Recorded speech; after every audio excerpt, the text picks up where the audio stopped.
But we've got Christmas to get through before all of that, and with less than 4 weeks to go. Have you started your Christmas prep yet? Now, if you're a woman, the answer must be yes. That's according to government advice. You should have seen Brenda's... What? Government advice on how to have a COVID-safe Christmas. The government claims women carry the burden of creating and maintaining family traditions and activities at Christmas. So, sexist or just how it is, Brenda? I think this is so sexist, it's not even... I want to actually know who the scientist is. Is it the same scientist that's telling us COVID is going away from the 22nd to the 26th of December? Because that person does not know what they're talking about, in my personal opinion. But surely Christmas is a big preparation time. Sorry, Andrea.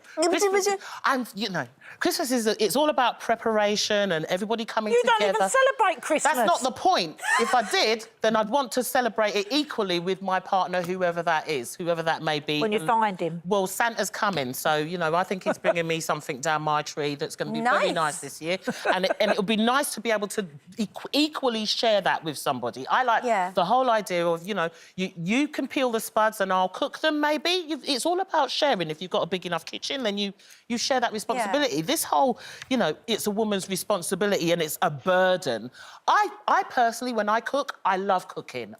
You cook with love and you give it out with love and it tastes good and everybody enjoys it. I don't know what this burden... But maybe they're meaning burden in a caring way, as in they're saying women... Not that it should be a woman's burden, but as in women normally do have the burden. It's... No? Yeah, no. Linda? No. I think that's probably true, yeah, I think we do. I order all the food. Yeah. Right? I do the online stuff or whatever, or they get a little thing out of Marx's and... Fill it all in and all never organised it. But then Mark has to go and queue up on Christmas Eve and pick it all up for me. Yeah. But I do find it quite... It's like all that preparation for the Christmas dinner and it's over so quickly. Unless you're cooking in my house, it goes on for a week. Oh, does Chicken pie, turkey baked, turkey... So I love the all sitting down with the kids and everything. We're all, like, there and then playing games afterwards. I love all the games. But do you do all the prep? I do all the prep, I did all the prep But do you do it because you want to do it? Yeah, I did it because Lauren will help me. Bobby Girl will probably lay the table and then the rest of them just eat it, really. Oh, they're coming in. Yeah, but I do love the idea of us all sitting round. I've got a nice new tablecloth and centrepiece and everything all ready for it. And I can't wait to see the girls on Christmas Day because they're obviously getting older now and they know all about it. But if you had the opportunity to put your feet up and have somebody else do all the prep and the cook, would you do it? Yeah, I would. I'd love someone to come and do it. Well, Sarah, one of the things I love about you is that you are so forthright. And if you didn't want to do it, you wouldn't do it. But if you wanted to be the woman in the house who, you know, does all the prep, no one else is doing it, just Sarah. So I'm really interested to hear where you stand on this. Well, I like the question, do women carry the burden at Christmas? For me, Christmas is not a burden, and I absolutely love the whole preparation because for me, it's about creating magic for the family. And I have to say, with Steve, we're both working parents. It's equal. I mean, there are things that I like doing and I don't want him to get involved. And there are things that he does that I don't want to get involved with. So it's a partnership. But for me, Christmas is a time of being absolutely very magical. It starts in our house on Christmas, on the 1st of December. If we've been good as a family, Father Christmas comes down, changes all our bed sheets, puts out our Christmas clothes for Christmas, only if we've been good. So we have to wait till the 1st of December to find out what kind of a family we've been. So it's a big tradition. And, you know, it's a partnership, but it's about equality. And I think if women are doing the cooking and stuff, I think many of them at this time of year, it's stressful, but we enjoy it. Can you send it round my house? I know. Change the duvet. Well, I know Lauren does all that, though. They've got Christmas duvets and even round the toilet she'll have, like, a Christmas mat round the toilet and she really goes to town. I've never even thought of doing that. That's such a good idea. I'm going to go online because there's no shops open.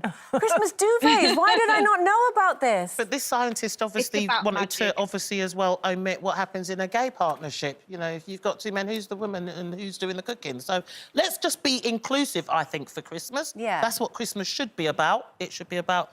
It's not traditional Christmas as well either this year. So there's nothing traditional about it. Make your own tradition. But also, make your own. But also, if a woman likes cooking, that's not sexist. It's not a burden. Yeah. Some women actually like to be house proud and cook and do all of those things. Why is it a burden?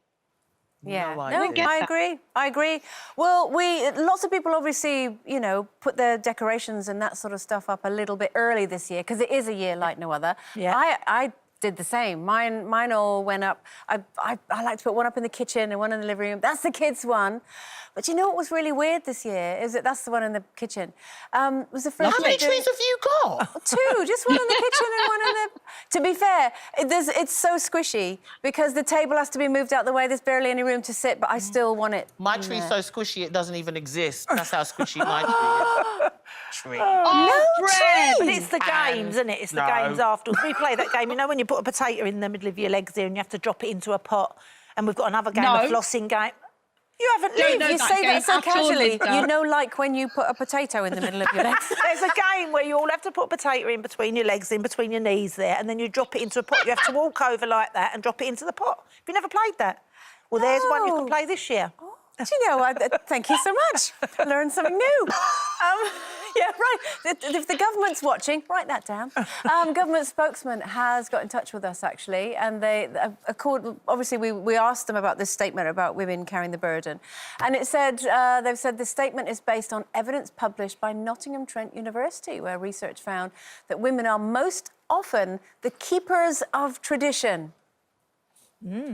No, Maya. We'll just leave that on Brenda's face. That's all we've got to say about that.